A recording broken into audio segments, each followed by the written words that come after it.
Olá, sejam muito bem-vindos a mais um programa Por Dentro da Pós, onde você tem acesso a muito conhecimento de todas as áreas da pós-graduação aqui da Uninter. E a gente vai para um bate-papo sobre comunicação, reputação e crise de imagem é o nosso tema de hoje. E para apresentar o programa de hoje, eu convidei aqui também a professora Edna Ximenes, que vocês já conhecem. Tudo bem, professora? Tudo bem, super conhecido já, né? A dupla. Mais um dos nossos programas falando um pouquinho mais de comunicação. Legal. Prazer estar contigo aqui em mais um programa. E nesse programa também a gente tem convidados super especiais. A gente sempre separa ali um pouquinho do conhecimento de mercado para vocês, aliando aquele conhecimento que a gente também traz na academia e nos nossos cursos de pós-graduação. Então você também é nosso convidado para acessar lá @pós-unintercomunicação e deixar o seu recado, né, a sua solicitação lá para a gente. Se você quer algum tema aqui dentro do programa Por Dentro da Pós, também pode enviar para a gente por lá.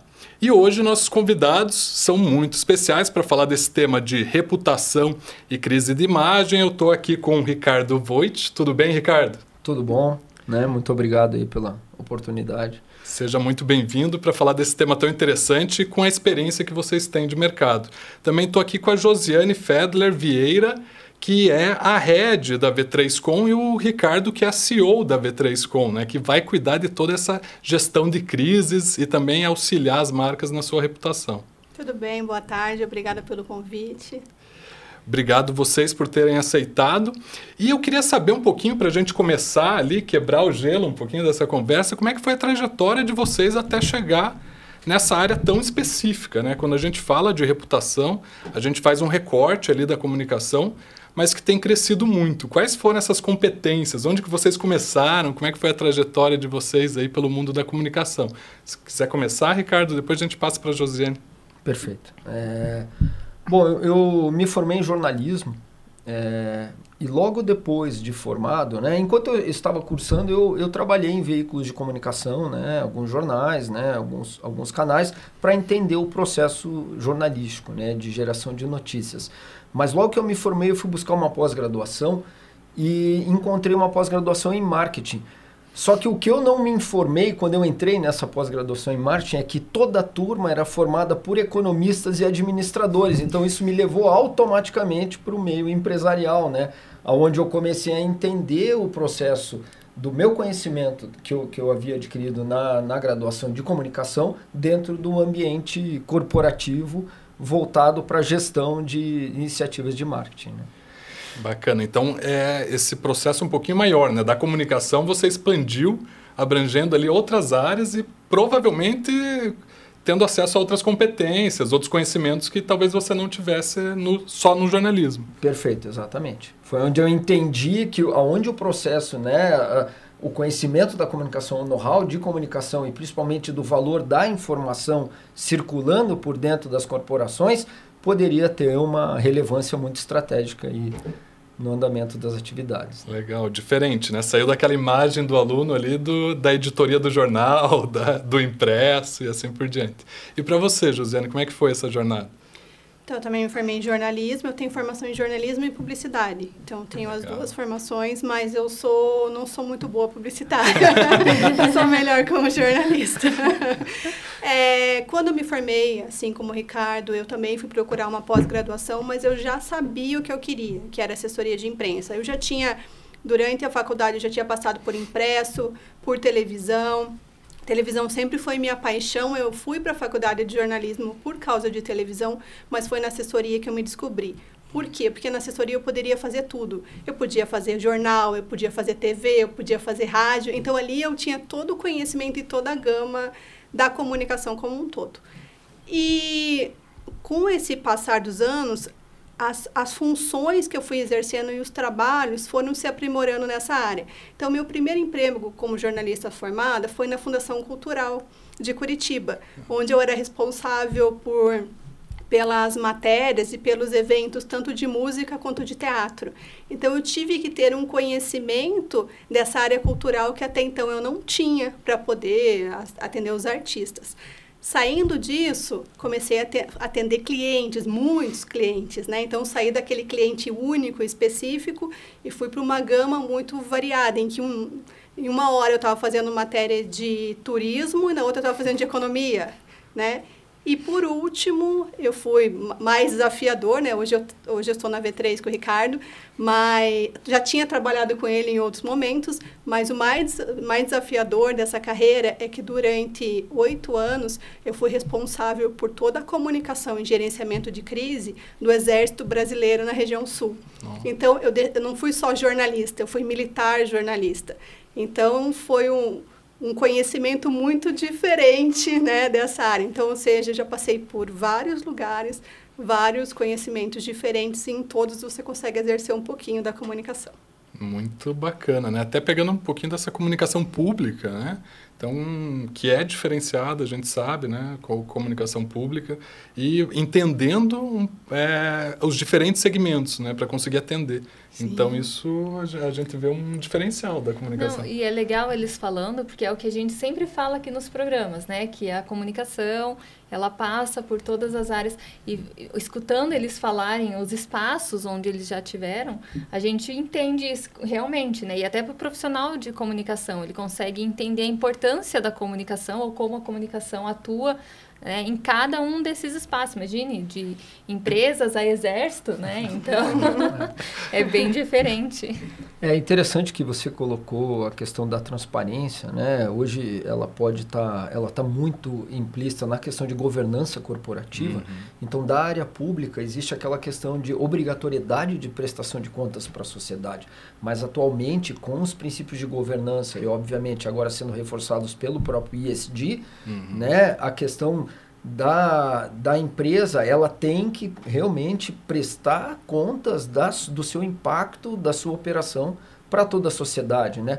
Está existindo no termo de comunicação agora um termo chamado LSO, né? Licença Social para Operar. Depois a gente entra um pouco nisso, mas não é que é um termo jurídico, você é uma empresa legal para a sociedade, você contribui para o processo de desenvolvimento do seu setor, né, dos colaboradores, de toda a sociedade. Então, você é uma empresa boa para a gente interagir, consumir e conviver com você. E como a comunicação faz parte disso, né? Porque se a gente pegar o conceito de comunicação, Ricardo, você já exemplificou aí, né, que é tornar comum.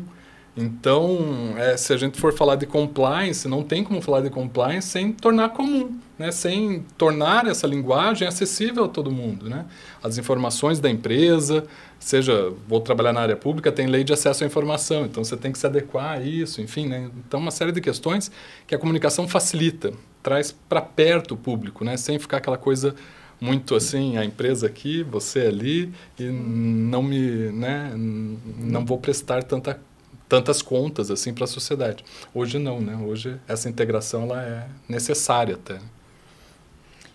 E entrando um pouquinho nesse nosso tema da reputação e crise da imagem, como que vocês veem, como que a gente pode ajudar a gente a compreender, quem está nos assistindo, essa reputação e a imagem de uma marca? São conceitos similares, são complementares? Como que vocês colocam isso? Olha, eu acredito que eles são complementares, tá? Eu acredito que assim, eles se assemelham em muitos pontos, né? Quando você pensa em imagem, você pensa na percepção que as pessoas têm sobre, né, determinada marca, né? Aquela primeira impressão que a pessoa já tem sobre determinada marca, mas a gestão da reputação tem muito a ver com o grau de confiança das pessoas em relação a determinada marca. Então, assim, como é que você constrói a confiança entre uma marca e o consumidor ou a opinião pública? É a partir da comunicação. A partir da comunicação dos seus valores, do seu propósito, né, das suas atividades, que você impacta essa opinião pública e ela entende que é saudável essa relação com você. E aí existe o grau de confiança da opinião pública com determinada marca, o que estimula o consumo ou a prestação de serviços com essa marca. Então vai um pouquinho mais além da imagem, né? Porque a imagem está muito associada a uma percepção numa primeira impressão e daquilo que você tira. Agora o grau de confiança daí já entra na questão da reputação. A imagem é mais ou menos tudo aquilo que a gente pode criar por meio das ferramentas de comunicação. Então, é a logomarca, é o produto, é a campanha. Então, é aquilo que o cliente percebe vendo essas coisas. A reputação, ela é muito mais profunda. A reputação é a opinião que nós temos sobre aquela empresa e o que ela faz para merecer ou não isso, né? A empresa, ela pode ter uma imagem muito boa durante muitos anos e por uma ação errada de comunicação, ela destruir a reputação dela. E são anos para conseguir recuperar isso, né? Também nós temos empresas que têm uma imagem muito boa no mercado, mas elas são totalmente empresas sem cultura de comunicação. Então, quando elas têm um princípio de crise, aquilo se torna um negócio tão grande para elas que eles não sabem como administrar, não é, Ricardo? É interessante, né? Quando a gente entra na questão de crise, eu só vou fazer uma parte antes para reforçar ainda mais o conceito de reputação. A reputação, ela faz parte de um ativo intangível. Quando você vai medir o valuation de uma marca, você tem a soma entre o valor dos ativos tangíveis e o valor dos ativos intangíveis. Atualmente, principalmente ali depois da pandemia, os ativos intangíveis passaram a representar 85% do valor de uma marca, sendo que a reputação é mais do que a metade desses 85%. Então, quando a gente está falando em gestão da reputação, a gente está falando na gestão do ativo mais valioso para as marcas. E no momento de uma crise de imagem, tem alguns indicadores que falam assim, 30% desse valuation você perde na hora já. Então, quando você leva para o âmbito da questão financeira, do ponto financeiro das marcas, crises de imagem geram prejuízos muito grandes. E a gestão da crise é que vai ser fundamental, né, para você conseguir interromper esse processo de perda de valor, de perda de confiança, né? Por isso que voltamos a falar aqui em grau de confiança, né? E você depois conseguir recuperar isso com uma agenda positiva posteriormente à crise. Não, então e falando diretamente de valor, né, de marca. Então, olha como é tangível, né, essa questão aí da comunicação ajudando e acessando por isso até, né, Ricardo e Josiane, dimensões estratégicas na empresa, né? Porque se está ligado diretamente ao valor de marca, né? Valuation, se a gente pegar aqui Brand Equity ou qualquer outra metodologia utilizada para fazer a avaliação da marca, um dos pontos, né, determinados são as associações positivas que essa marca tem. Isso é muito acionado por meio da comunicação. Mas não só, né? Outros ativos dessa marca. Então, as informações que ela tem do cliente é um ativo gigantesco. Se a gente for pensar em bancos, ou empresas de cartão de crédito, ou empresas de informação. Quando tem um vazamento de informação, por exemplo, né, de dados de uma empresa, olha o quanto não se perde aí também do valor de mercado. Exatamente. Quando você fala até de empresas do setor financeiro, eu faço parte, né, do Comitê de Gestão da Reputação da ABERJ, Associação Brasileira de Jornalismo Empresarial. E tem algumas instituições financeiras que fazem parte desse comitê também, gestores de comunicação. Numa das reuniões mensais que a gente tem, né, dos encontros, um dos gestores ele trouxe assim, dentro da nossa instituição, do nosso banco, o ativo reputacional, hoje, o ativo de risco reputacional, ele é mais elevado que o ativo de risco de crédito.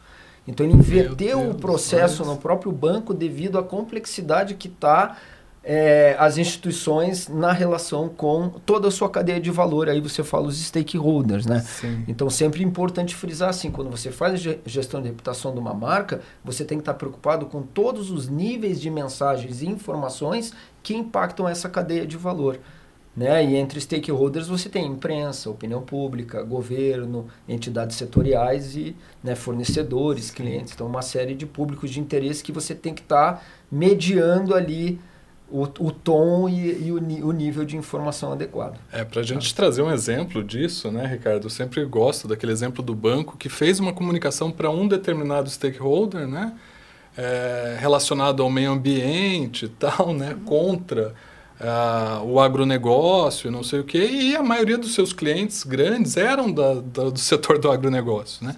Então a gente teve uma revolta desse setor, né, que fez churrasquinho na frente dos bancos para tentar ativar outras camadas da sociedade contra aquela marca. Então, olha como é delicado, né? Você fazer uma comunicação hoje sobre sustentabilidade, ter uma reação negativa para a outra camada de público. Então, a gente está trabalhando em situações muito delicadas hoje em dia, né?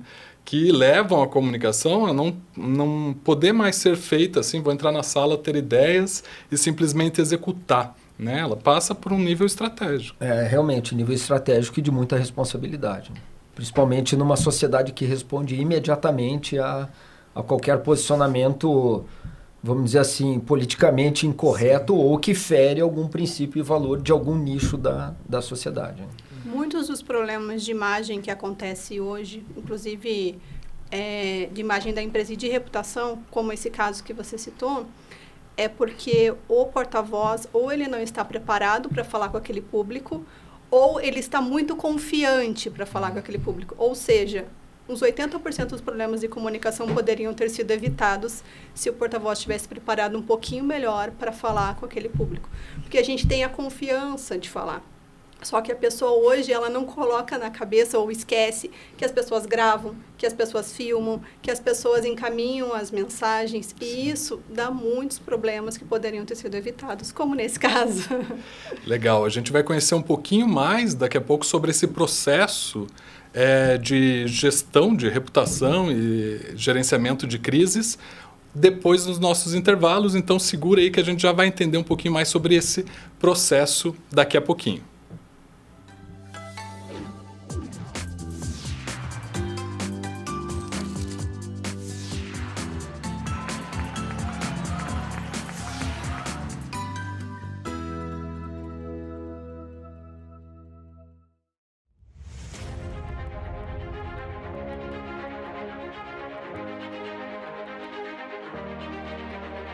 Localizado no ponto mais privilegiado de Curitiba, no Alto do Pirazinho, o sítio de transmissão do Super Canal 13. 13.1 TV Cultura, uma das emissoras mais admiradas e premiadas no Brasil e no exterior, com mais de 400 prêmios. Com seu conteúdo rico, diversificado e plural, combinando informação de qualidade, opinião e entretenimento com diversão e conhecimento para todas as idades. Aqui você tem cultura. 13.2 TV Profissão. Ensino e aprendizagem. É a televisão caminhando de mãos dadas com a educação, democratizando o acesso ao saber e contribuindo assim com a informação no pleno exercício da cidadania. 13.3 RMC-TV, um canal voltado para a realidade local com muito entretenimento e informação para todos os telespectadores da região metropolitana de Curitiba. 13.4 TV Fundação Wilson Picker, Enem para todos e uma diversificada programação, democratizando assim o acesso ao saber. E 13.5 Rádio Digital UHF, a primeira no Brasil. A multiprogramação do Super Canal atende a mais de 3,5 milhões de telespectadores em Curitiba e na região metropolitana, nas cidades de São José dos Pinhais, Piraquara, Colombo, Almirante da Mandaré, Bocaiúva do Sul, Campina Grande do Sul, Quatro Barras, Araucária, Fazenda Rio Grande, Campo Magro, Campo Largo, Contenda, Lapa, Balsa Nova e Itaperiçu. Essa excelente estrutura de transmissão permite uma ótima recepção em mais de 90% dos televisores da sua área de cobertura. No Super Canal 13, sua imagem pega bem.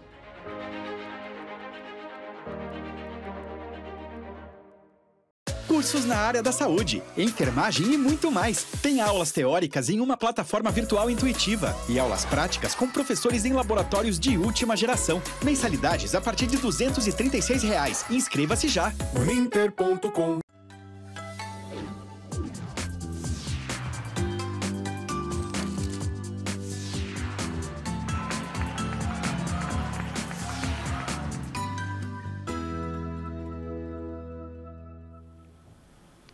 Voltamos aqui no nosso bate-papo sobre reputação e crises de imagem. E agora, né, falando aqui com os nossos convidados, Ricardo Volt e Josiane Fedler, e a gente vai entender um pouquinho sobre esse processo. Então, eu queria ouvir de vocês, né, como que é esse processo de gerenciamento de crise. Porque quando a gente ouve, né? Fulano está fazendo a gestão da crise ali, né? Pô, primeiro que assim, né? Aumentar a crise, né? Às vezes é complicado, mas como que é esse gerenciamento? Vai lá, resolve na hora, é rapidinho, ou existe um processo, né? Diz que o melhor gerenciamento de crise é evitar a crise. É verdade isso? É verdade, né? A prevenção continua sendo ainda o melhor remédio. Inclusive até dentro da própria agência, né, da V3Com, nós criamos um comitê de crise, né, para atendimento de casos que são dos clientes recorrentes ou casos que chegam para nós atendermos. E para aqueles profissionais que desejam a ingressar até no nosso próprio comitê, a gente faz um processo de seleção com algumas perguntas para ver se tem um skill específico. Porque é um ambiente de muita pressão, sabe? De tomadas de decisões muito rápida. Então, quando você chega numa empresa, a gente já faz uma análise da maturidade daquela empresa na gestão da crise. Então, se existem planos de contingência já estabelecidos, se ela já tem alguns processos de fluxo já definidos da informação. Então, cada empresa ela tem um nível de maturidade em relação à crise. Então, é importante que quem vai prestar o serviço de gestão de crise já entenda a realidade da maturidade daquela empresa, para daí saber lidar de uma forma muito agilizada nos processos de solução, né? Mas assim, cada caso é um caso. Sim. Então assim, eu também costumo muito dizer em várias palestras, em vários momentos assim que a gente fala sobre gestão de crise, que é o momento que o profissional de comunicação ele coloca em prática todo o conhecimento que ele adquiriu. Todas as ferramentas que ele aprendeu a utilizar, né, todo o entendimento mercadológico que ele tem daquele setor, sim, do comportamento da imprensa, da opinião pública, das redes sociais, né, a velocidade com que a informação circula. Diferentes, né, táticas de comunicação também, né? Porque diferentes você precisa migrar táticas. De uma... E aí você vai formular a sua equação para aquele determinado caso. Então, assim, é muito interessante porque quando você fala em prevenção, né, e eu falei que prevenção é o melhor remédio, naturalmente, as crises elas podem ser pré-identificadas a partir de mapeamento de riscos. Legal. E aí você tem diversos níveis de mapeamento de risco. Tem que ser uma cultura, pessoal, é uma cultura de gestão de crise. Então, nós temos trabalhado muito para além não só de evoluir a cultura de comunicação das empresas, mas também para estimular esse desenvolvimento da cultura de crise. Porque daí você está olhando para a prevenção o tempo inteiro. Então, assim, né... A maioria das crises não são elementos externos. A maioria das crises são a partir de elementos internos de um negócio que ela gera, ou se é um elemento externo, a gente tem que estar preparado previamente, já ter feito uma simulação ou pensado que aquilo poderia acontecer. Daí você tem muito mais capacidade de eficiência na gestão do problema. Sempre quando um cliente novo entra, a gente faz um estudo do setor daquele cliente. Então, é educação, é economia, e ver tudo que saiu de matéria positiva dele e dos concorrentes e tudo que saiu de matéria negativa. Então, a gente ainda não foi até o cliente, né? Não tem essa vivência que você tem com o tempo, com o cliente, mas a gente já mapeia os problemas daquele setor. Então, a gente já tem uma pré-noção do que deu certo e o que deu errado com concorrentes ou com aquela empresa. Quando a gente começa a conhecer a instituição, a gente percebe que muitas reclamações, até de colaboradores e de funcionários, podem estar atreladas a essas crises. Então, assim, vamos imaginar que tem uma empresa que tem problemas de segurança. Isso, em algum momento, já pode ter sido relatado por um funcionário, uma fábrica, por exemplo, relatado por um funcionário que aquela máquina emperrava, que a porta não fechava. Então, são coisas que, às vezes, passam um pouco despercebidas, mas quando acontece um acidente, se torna catastrófico. E isso poderia ter sido antecipado. Então, o que a gente faz é tentar antecipar esses pontos. E às vezes a empresa até tem registro disso, né? Tem informação ali e tal, mas às vezes não é trabalhada. Exatamente. Na maioria das vezes ela tem um registro. Tava aqui. Mas uma curiosidade aqui, ele falou de que prevenção, acho que em tudo, né? Prevenção é o melhor caminho. E ela falou de novos clientes, da experiência de vocês. Esses novos clientes, normalmente eles vêm porque eles entendem a importância disso, de ter esse planejamento, de ter essa visão, esse mapeamento, ou normalmente eles vêm no momento de crise? Tipo, agora vou ter que mudar. Olha, acontece as duas situações. Tá? Então, você tem o cliente, todo cliente que entra na agência ou os clientes que já estão ali, existe esse trabalho como uma constante. Né? Então, você vem trabalhando para que ele evolua o seu pensamento. Claro, alguns clientes, né, que já têm uma cultura de comunicação mais evoluída, eles já têm processos existentes. Então, você tem que estar refinando, atualizando, principalmente com as mudanças que o digital implementou na comunicação e elas não pararam, né? Elas vão continuar. Tá? Agora, alguns clientes chegam e batem na porta com a crise existente, em andamento. Tá? Pedindo interessante, parece que, né, pelo menos eu vou falar da minha experiência pessoal, mas parece que liga uma outra chave na mente da gente e a gente fica preparado para trabalhar naquela situação. E aí é necessário uma imersão imediata, urgente, extremamente rápida para tomada de decisões, porque uma crise em andamento, os segundos são cruciais, né, para você achar o caminho da solução. E eu vou ter que confessar para vocês têm 100% de certeza no que vocês fazem? Não. A gente nunca tem. A gente vai com o máximo de experiência para ir aplicando aquilo que são melhores práticas, as mais adequadas para aquela situação, mas tudo vai mudando, né? Então, e minimiza o risco, né? Porque assim, um cenário sem riscos é impossível, né? É impossível. A gente vai ter ameaças, né, a todo tempo e tal, mas esse conhecimento ajuda a minimizar o risco, né? Seja pela experiência, pelo estudo, pelo que a gente já vê das movimentações de mercado. Então, eu acho que dá uma segurança para o cliente também, de você conseguir mobilizar os recursos dessa empresa, porque muitas vezes é o que a gente já falou, os recursos estão lá, é multivariado, né, outros setores, mas não são acionados, ou são acionados de forma, né, errada, ou num tempo errado. Tem uma história, não vou falar da onde, o Ricardo complementa, mas que aconteceu com o Ricardo, de um momento de crise, momento de tensão. Daí, no momento de tensão, são muitos atores envolvidos. Então, tá lá o cliente sentado, ouvindo o jurídico, ouvindo o RH, ouvindo o marketing. Cada um puxando para o seu lado. Puxando pro seu lado o comitê de crise, né? Exatamente. E dando depoimentos. Só que uma hora tem que decidir. E, às vezes, esse momento de decidir sai muito da gente, de dizer, esse caminho é interessante, esse também, mas a gente vai seguir esse, e ponto. E você tem que convencer aquela pessoa naquele momento a fazer aquilo. Então, para isso, é um trabalho um pouco mais difícil, porque você tem que ter uma voz ativa muito forte para dizer, é esse o caminho, confiança 100%, mesmo a gente não tendo 100% de confiança. Né? O fundamental nessas horas é você trazer principalmente as áreas jurídicas para o teu lado, para o lado da comunicação. Por quê? Porque a área jurídica ela vai embasar legalmente a informação que você vai emitir. Se você está embasado juridicamente no nível de informação que você vai emitir, independente do público, seja público interno, depois se vocês quiserem a gente pode detalhar até um pouco o nível de prioridade, mas seja público interno ou público externo, você não pode ter nenhuma palavra ou nenhuma afirmação que quebre a legalidade jurídica daquela informação, porque senão vai ficar muito mais complexo depois no processo. E o que acontece, né? As decisões, elas acabam sendo de responsabilidade do especialista de crise. Porque se ele seguir numa linha em que os acionistas da empresa estão mais inflamados e querem seguir, aquilo pode dar muito errado. Se der errado, vai cair uma responsabilidade sobre você. Então você tem que impor o seu conhecimento, né? Aquilo que eu falei do profissional de comunicação, saber de usar todos os skills que ele tem, né? Habilidades, hard skills e soft skills naquele momento de muita pressão e ter garantia de que seja tomada a melhor decisão.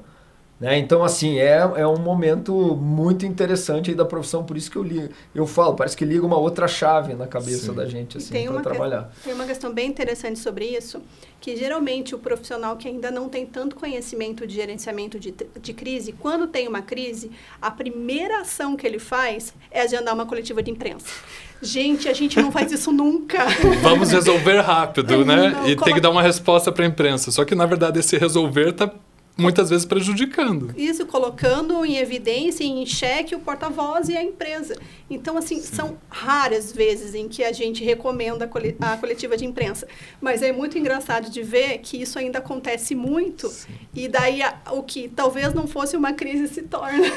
E o jornalista percebe essa fragilidade ali na hora da resposta do porta-voz, ou enfim, né, de quem está representando a empresa, porque às vezes também nem isso, né, as empresas têm preparado, de certa forma, né, quem que é o porta-voz que pode responder nessa situação, né, esse mapeamento muitas vezes é pouco feito. E, como você disse, a dimensão que toma, né, o problema é muito maior. E aí, depois para segurar é complicado, né? A gente sabe que o pessoal da comunicação gosta, né, das informações em tempo real. Hoje as crises circulam mais rápido, elas são mais aceleradas, mas elas acabam mais rápido também. Por quê? Porque surge uma outra que entra em evidência. Então, isso também ajuda em algumas coisas. Obviamente, né? Os momentos de gestão de crise de imagem, você tem que aplicar as atividades tentando chegar no maior nível de eficiência. Então, assim, quanto menor for o tempo de repercussão, menor for a repercussão, menor o nível de informação circulante nos canais de comunicação, aí é que está a avaliação de que se um processo de crise foi bem gerido, né? Então, assim, existem aquelas crises que você, obviamente, tem uma escala de informação muito grande, mas você pode ter um nível de informação muito controlado, né, evitando com que aquilo se desmembre em muitas variáveis do mesmo fato, né? Sim. Isso sim, muitas variáveis de um mesmo fato é que mantém o fato na mídia. Por muito tempo, né? Por muito tempo. Tem uma novidade, tem uma novidade. Cada fato novo é uma matéria nova. Então, e você que desespero, tem que, né? obviamente, né, mantendo o maior nível de verdade e transparência. Agora, certamente que muitas das discussões que você encontra numa crise de imagem na mídia, elas são discussões que só cabem ao âmbito jurídico. Então, assim, aí é que se mistura muita coisa, assim, né? Você tem que ter um trabalho muito cuidadoso para que as respostas para o mercado sejam completas, adequadas, mas que ajudem a sanar as dúvidas de todas, né? E para estancar, por aí. Estancar ali, né? Estancar ali. Às vezes tem muita informação também, né? A resposta tem informação demais. Então, calma, né? Vamos concentrar. E definir isso estrategicamente. Eu estou olhando aqui para vocês e para a Edna, pensando que a ferramenta principal é o ansiolítico mesmo, né? Não, e a gente está falando muito do digital, né? Vocês citaram que ferramentas digitais, a gente sempre fala, né? De tantas ferramentas que vêm surgindo. Uma delas que está bombando, né? É a inteligência artificial. Então, eu queria saber de vocês, assim, quais as tendências que vocês apontam para a área de vocês e se a inteligência artificial ajuda, atua, como que vocês veem isso? Olha, eu acho essa pergunta extremamente pertinente. Eu vou contextualizar, não fugindo muito da resposta, né? Às vezes minhas respostas são muito longas, mas assim, primeiro eu vou colocar um fato. O Fórum Econômico Mundial, ele definiu em 2024, tá? O ativo risco é desinformação como o ativo de maior risco no mundo inteiro para os próximos 2 anos. Então você tem a desinformação como o ativo de maior risco para o mundo inteiro. Tá? A desinformação ela circula por vários canais. Redes sociais, a própria imprensa às vezes acaba trazendo uma informação que não é totalmente precisa, vai buscar corrigir rapidamente isso. Então, quando você fala de inteligência artificial, primeiro tem assim, nós que estamos abastecendo eles de dados, né? Então, temos que ter uma curadoria enorme para abastecer a nossa inteligência expandida ali com dados adequados.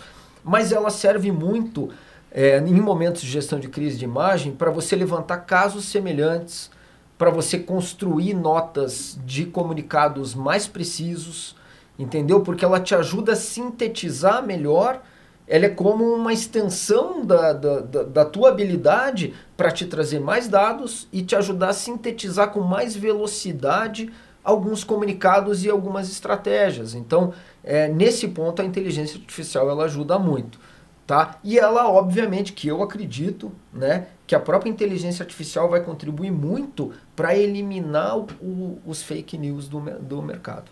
Ela, bem trabalhada, ela vai poder ajudar muito a limpar os ruídos de informação. Tá? Até porque ela é analítica, né? Então, tá aí um pensamento que eu tenho em relação a isso. Hoje, uma forma que a gente utiliza também a inteligência artificial é que no momento de crise tem que ser informação rápida. Então, a gente utiliza ela para fazer análise de dados. Às vezes, balanço de empresa ou para conseguir comparar compilar os dados de uma forma muito rápida, ela nos auxilia com essa informação que a gente demoraria horas. Ela consegue trazer para você aspectos de legislação muito rápidos. Ela te responde muito rápido alguns termos jurídicos que, obviamente, você tem o apoio jurídico, mas se você tiver ali no momento de implicação de alguma informação ou entendendo como que aquilo pode se comportar juridicamente, ela te responde isso muito rápido também. E até com novas jurisprudências, que até o advogado não sabe ainda que teve aquele recurso, que teve aquela jurisprudência, e a inteligência artificial fala, olha, desde ontem já tem um caso assim. Então, isso é bem legal. Isso é interessante, né, pra gente entender ali os casos. A gente, infelizmente, tem um tempo, assim, mínimo. Eu conversaria aqui com vocês horas, né, dias, até porque é uma área que eu sou apaixonado, né, a gente vive em contato com isso o tempo inteiro, com a curiosidade dos alunos, mas a gente já está chegando nos nossos finalmente. Eu queria saber de vocês casos, então, porque a gente pode detalhar aí aspectos mais técnicos, né, que vocês colocaram. Vi que vocês trouxeram a parte digital durante essa conversa, processos, até termos específicos. Se vocês quiserem detalhar num caso, né, exemplificando esses termos. Não precisa citar nomes. Não, obviamente que a gente preserva, né, marcas e personagens.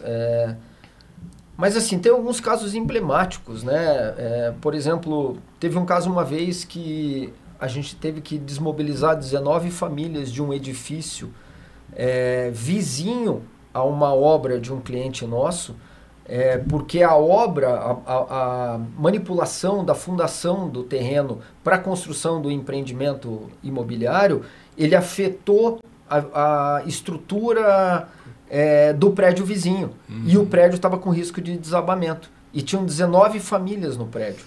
E a gente teve que desmobilizar 19 famílias e mantê-las fora de casa por 6 meses. Meu Deus! Até que se reconstruísse a estrutura, as colunas, né, os pilares estruturais do edifício. Não dá para fazer pelo grupo de WhatsApp da família, né? Então, é o tipo da coisa que não dá, cara. Né? Então, tem que... Quando você avalia a crise dessa magnitude, você vai pensar, tudo bem, você desmobilizar famílias das suas casas, eu vou colocar para você um ponto que talvez a gente não pense agora nessa conversa. E o aquário? E o pet que não pode ir pro hotel? E o quartinho da neném que a grávida estava montando? E o quarto do neném que a grávida estava montando e ia nascer? Não, e questões emocionais gigantescas, né? Todo o teu custo logístico adicional, toda a dificuldade da tua vida cotidiana, né, implícita numa decisão de uma empresa pedindo para você saia de casa, porque o teu prédio pode desabar. Entendeu? Então, assim, eu coloco essa uma das situações, ela durou 6 meses, né? Foi o tempo de restabelecer o processo do prédio, mas eu coloco essa uma das situações mais desafiadoras, assim, entre tantas, assim, né? Que a gente já pegou e que teve um final extremamente bem sucedido. E aí, nesse caso, teve prioridades, pensando assim na cadeia de valor, enfim, nos diferentes públicos. Como que vocês lidaram um pouquinho com isso? Olha, certamente, né? Até é importante, às vezes, em qualquer momento de crise, você trabalha ali com 3 níveis de prioridade, o primário, o secundário e o terciário, e você divide a atenção para os públicos, né? Inicialmente, você vai dar atenção para as pessoas envolvidas no fato, né? Isso, né? Eu não gosto de chamar de vítima, porque às vezes não é uma vítima, mas são as pessoas envolvidas no fato. Você, como negócio, você tem que dar atenção prioritária. Paralelo a isso, ao público interno. Pessoal, o público interno é o público que mais amplia a divulgação da crise. E a gente acha que não, né? A gente acha que o maior problema de uma crise de imagem é o público interno das empresas. Porque ela é que vaza informações, ela é que amplia ela tem o grupo do WhatsApp da família.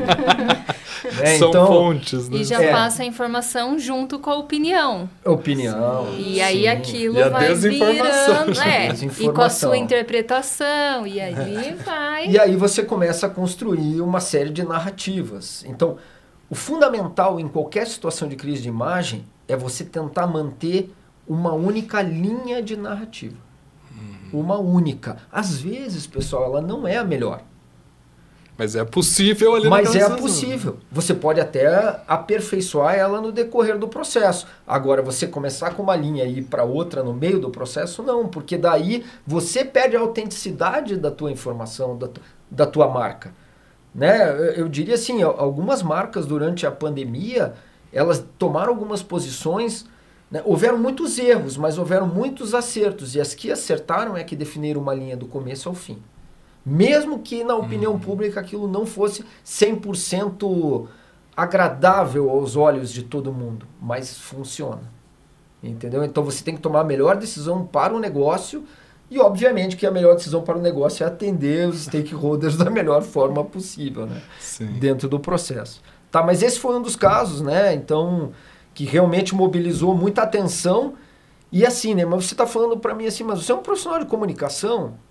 Como é que você está desenvolvendo um fluxo de crise de como é que nós vamos cuidar dos pets das famílias que vão ficar mobilizadas, né? A logística das crianças para a escola. Mas aí entra aquilo que eu falei para você.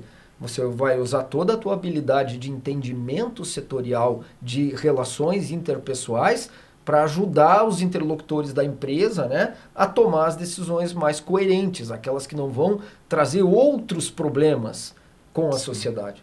Tá? Até para organizar esses diferentes conhecimentos, né? Porque o profissional da comunicação tem muito isso, né? Vocês como jornalistas, compilar essas informações, dar um direcionamento certo. E isso a gente vê muito, né? Num processo educacional também, né? Às vezes a gente tem pessoas maravilhosas, conhecimentos de gênios ali, mas que não são bem canalizados, né? Para um sentido único, que é o que você colocou aí. Gente, eu queria agradecer imensamente a participação de vocês, né, deixar também a professora Edna se despedir aqui nesse momento que, coitada, né, eu falo muito e quase não deixo a palavra para ela. Deixei você falar hoje. Não, quero agradecer, como você falou, dava para ficar aqui contando vários casos, perguntando, surgem as nossas curiosidades também, Verdade. né? Mas obrigada, realmente foi de muito conhecimento, assim, trouxe muitas informações. Ricardo, obrigado. Josiane, obrigado. Queria também deixar um espacinho para vocês falarem as palavras finais aí nesse gerenciamento de crise de vocês. Eu que agradeço. Sempre é um tema muito amplo, né? Ele é um tema que ele vem evoluindo, principalmente na sua importância, a partir das transformações do mercado, da mentalidade dos empresários, de uma nova geração também de empresários muito mais conectada. Né? Então, é aquele ponto, né? Os empresários hoje eles têm que ser conectados com os seus públicos, eles têm que se expor, né? Principalmente do C-level das empresas, mas ao mesmo tempo eles têm que estar cientes de todos esses cuidados, né? E quando a gente traz esse assunto para a mesa, gera esse efeito. Eu queria falar um pouco mais sobre isso, então eu também queria falar um pouco mais sobre isso e eu deixo aberto para vocês. Né, uma segunda visita, uma palestra, onde for necessário, a gente está sempre disposto a conversar, tá? E se surgir um sinal de fumaça, vocês sabem quem vocês podem contar. Né? Tá? Obrigado, Ricardo. José. Muito obrigada pelo convite. O aluno que estiver interessado em saber um pouco mais de crise, se aprofunde, estude, porque, em média, eu acho que nesse ano a gente já foi consultado para mais de 30 crises. Então, as crises só tendem a aumentar.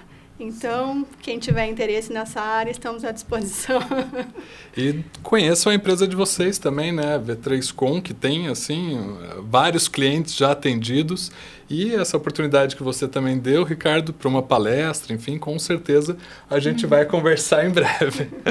E eu queria agradecer vocês também que estão assistindo a gente e que fiquem aí até o nosso próximo Por Dentro da Pós com outras áreas do conhecimento aqui da pós-graduação da Uninter. Para você que quer saber um pouquinho mais sobre comunicação, acesse o nosso perfil lá no Instagram, que é @posunintercomunicação. Um abraço e até o nosso próximo programa.